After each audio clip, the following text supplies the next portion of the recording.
Paano po natin maiwasan na magkaroon ng protina sa ihi natin? Ang protein sa ihi, ito ay sign ng kidney damage.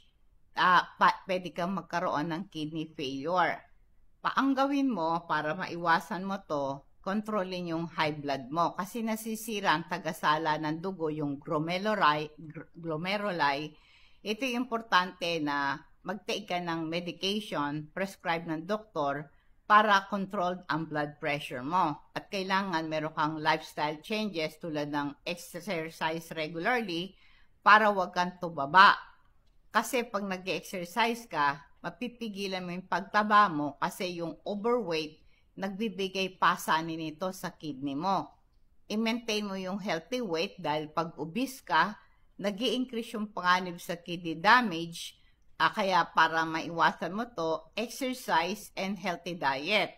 Kasi ito po kasing be sure mayroon ka mga prutas at gulay, limitahin mo yung kain mo ng red meat, processed food, saturated and trans fat, no? Lalong tataas ang protein sa ihi mo. Meron tayong mga herbal tulad ng parsley, ito'y diuretic herb. Nakaka-reduce ito ng inflammation sa kidney mo. Pwede mong gawin na tsaa. Kuha ka ng isang kutsara na dahon ng parsley. Pagkatapos kumuha ka ng kumulong tubig, ilagay mo yan sa mug. Tapos doon ilagay mo doon yung parsley. Pagka lumamig na, inumin mo na yan. Gawin mo yan 3 times a day. Diba pagka dapat minom ka ng pandiuretic, yung sambong tea. Nag-i-increase yung pag-ihi mo, iwas manas. Nakakatulong ito para maiwasan ng fluid retention, nakakababa ng BP, sambong tea, no? At ganun din yung fresh na bawang. Ito'y nakaka-prevent ng protein sa ihi, yung bawang. Maring isang butil ng bawang, pwede mo itong dikdikin ng pinong-pino, para malunok mo, pwede mong ipasok sa saging, tapos lunukin mo, sundan mo ng 1 basong tubig. Nagpo-protect ito sa kidney para maiwasan ng inflammation, kasi yung pamamaga, inflammation, can damage the glomeruli, yung tiny filtering unit ng ating kidney.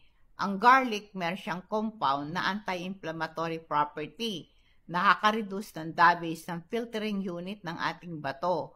Nakakatulong din sa pagbababa ng blood pressure at nakaka-relax ito ng blood vessel. At ito rin pong garlic, nakakababa din siya ng cholesterol. At ito rin po ay nakakatulong para magkaroon po ng panlaban din ito sa infection. Inom ka ng tubig, at least meron kang 8 glasses of water sa isang araw. Iwasan mo ang paninigarilyo, pag-inom ng alak, ito po'y nakaka-damage sa kidney. Alam po natin ang alak at saka po yung sigarilyo, nakakasira ng ating bato. Meron kang regular check-up para lalo na po, dapat mong malaman kung diabetic ka, kung high blood ka, o kung meron kayong family history ng sakit sa bato, kailangan nagpapacheck up ka at dapat malaman kung may protein ka sa ihi mo.